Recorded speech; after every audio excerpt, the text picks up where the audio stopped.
At this time, gagawin naman natin ang request ulit ng aming customer na nag-dine in na without crab at with crab. Anong pagkakaiba nun? Parehas lang naman yun ng flavor namin. Kumakain din pala sila ng crab apo, kaya mo na nga.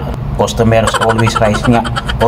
Always right nga Kaya ito, pagbibigyan na natin. Bali itong ang order nila ay dynamite shrimp, katana roll, crazy ebi maki, tempura shrimp, at ebi maki. Kaya naman ito, pagka-roll namin ay pinaglalagyan ko na ng sauce at toppings. At nakahiwalay nga itong request nila madam na with crab na dynamite. At dun naman sa kabila yung kanilang katana with crab din.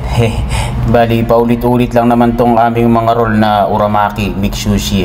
Nagkakatalo na lang yan sa mga request ng aming customer. Kaya naman kada request nila pinagbibigyan namin para hindi na sila maalis dito sa amin at dumiretso ng umorder. At special shoutout ko pala si Boss Go Bricks Garcia. Thanks for watching po.